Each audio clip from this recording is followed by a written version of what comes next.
देखो, तो layers of atmosphere क्या होता है? लेयर्स ऑफ एटमॉस्फेयर की बात करें तो हम हमेशा कहाँ से लेते हैं? ग्राउंड लेवल से, अर्थ के लेवल से लेते हैं। तो जो हमारा सबसे पहला स्फीयर होता है वो क्या कहते हैं? ट्रोपोस्फीयर। ये कहाँ से होता है? जहां से हमारी अर्थ शुरू होती है, यानी 0 से लेके 12 किलोमीटर तक का इसका रेंज होता है। कितना होता है? 0 से लेके 12 किलोमीटर तक का रेंज होता है। इसमें तुमको मैक्सिमम क्लाउड मिलेंगे। क्या मिलेंगे? क्लाउड्स वगैरह मिलेंगे। ठीक है, जो हॉट बैलून देखते हो ना पिक्चरों में, उड़ता रहता है, उस पे आदमी बैठे रहते हैं, नीचे कुछ जलता रहता है और हॉट बैलून क्या है? उड़ता रहता है ना, देखे होगा ना। तो वो किस स्फीयर में रहते हैं? तुम्हारे ट्रोपोस्फीयर में। ठीक है, जितनी भी एरोप्लेन्स वगैरह चलती हैं, पैसेंजर एरोप्लेन, कौन सा? जिसपे सवारी या सामान को ढोया जाता है, ऐसा एरोप्लेन कहाँ चलता है? 0 से 12 किलोमीटर के रेंज में चलता है, जिसकी अगर तो फीट में ऊंचाई देखोगे तो 39,000 फीट होता है। क्लियर है? ये तुम्हारे किस में आते हैं? ट्रोपोस्फीयर में। किस में आते हैं? जिसको हिंदी में क्या बोलते हैं? क्षोभ मंडल। क्या बोलते हैं? क्षोभ मंडल। ठीक है, इसके बाद आ जाते हैं स्ट्रेटोस्फीयर में। किसमें? स्ट्रेटोस्फीयर में। उसका रेंज कहां से कहां तक का होता है? 12 किलोमीटर से 50 किलोमीटर तक का। अब इसमें कौन सी चीजें उड़ती हैं? तुमने फाइटर जेट का नाम सुना है? जो हमारे लड़ाकू विमान होते हैं वो ट्रोपोस्फीयर से ऊपर उड़ते हैं। ठीक है, क्योंकि बादल से ऊपर उड़ेंगे तभी तो स्पीड वो पकड़ पाएंगे, बूस्ट कर पाएंगे। तो जितने भी जेट एयर होते हैं वो कहाँ उड़ते हैं?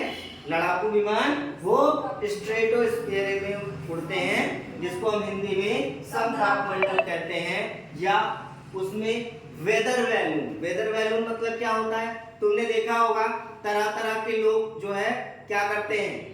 वेदर बैलून उड़ा देते हैं और उस एरिया का क्या नापते हैं? टेम्परेचर हो गया, ह्यूमिडिटी हो गया, एयर कैसा है, ये सब मेजर करने के लिए क्या लगाते हैं? Weather balloon. ये किस में आता है?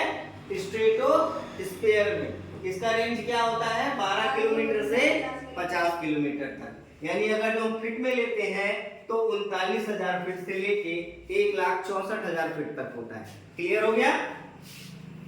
अब हम आ जाएंगे मीजोस्फीयर में। मीजोस्फीयर का रेंज क्या होता है? 50 किलोमीटर से 80 किलोमीटर। ठीक है, इसमें क्या होते हैं? मेटर्स होते हैं। मेटर्स मतलब क्या होता है? तुमने देखा होगा कि कभी कभी तुमको दिखता है कोई तारा गिर रहा है टूट के। ठीक है, कोई चीज टूट के गिर रही है तो वो उल्का पिंड होती है। हिंदी में क्या बोलते हैं मेटर्स को? उल्का पिंड। ठीक है, एक सैटेलाइट खूब तेज से गिरती है और पता नहीं चलता कहाँ गायब हो गई, तो उसको क्या बोलते हैं? उल्का पिंड। ठीक है, ये कहाँ रहते हैं? मीजोस्फीयर में। कहाँ रहते हैं? मीजोस्फीयर में। ठीक है, ठीक है, समझ में आ गया? जब कभी एक पिंड दूसरे पिंड से टकराते हैं या कोई मतलब ऐसा क्रैश होता है तो उसके जो पार्टिकल होते हैं बहुत स्पीड से आते हैं, उसमें इतना फ्रैक्शन होता है कि वो जैसे लगता है आग का गोला कोई पृथ्वी पर आ रहा है। ठीक है, तो ये तुम्हारा किसमें हो गया? मीजोस्फीयर में। अब हम बात करें अगर जो फीट में रेंज लेते हैं तो 1,64,000 फीट से 2,62,000 फीट की रेंज होती है इसकी। ठीक है, अब देखो आ गया थर्मोस्फीयर। थर्मोस्फीयर मतलब आयन मंडल। क्या हो गया? आयन मंडल। इसमें क्या होते हैं? ऑरोरा होते हैं। ठीक है, क्या होते हैं? ऑरोरा होते हैं। ठीक है, अब ऑरोरा में क्या होता है? अगर जो तुम देखोगे तो तुमने एक चीज पढ़ा होगा, यन और यस पोल। मैग्नेट का 2 पोल होता है, एक यन पोल होता है और एक यस पोल होता है। तो इसमें होता क्या है? जब कोई बहुत तेज तूफान आता है, ठीक है, तो तूफान आने पे क्या होता है? एनएस पोल अपनी तरफ आकर्षित करने की, थोड़ी मैग्नेटाइजेशन करने की कोशिश करते हैं और उसमें क्या होता है? ऐसा लगेगा बिजली चमकती है। क्या चमकती है? बिजली चमकती हुई दिखाई देगी। तो वो किस में होता है? उसको क्या बोलते हैं? ऑरोरा बोलते हैं। ठीक है, क्या बोलते हैं? ऑरोरा बोलते हैं। और ये किस में होता है? आयन मंडल में होता है, यानी थर्मोस्फीयर में होता है। क्लियर हो गया ना?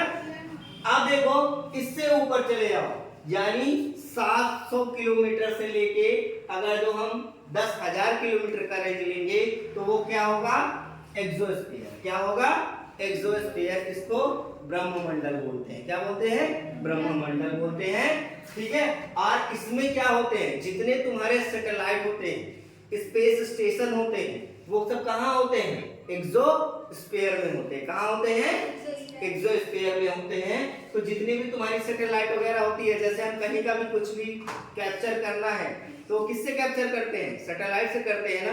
ठीक है। तो वो सबसे ऊपर होता है, सबसे लास्ट वाले उसमें, किसमें, एक्सोस्फीयर में, यानी ब्रह्ममंडल में होता है। ठीक है। इसकी रेंज क्या होती है, 700 किलोमीटर से 10,000 किलोमीटर। अगर जो इसको माइल में कैलकुलेट करते हैं तो कितना होगा, 440 माइल से लेके 62,000 माइल तक होगा।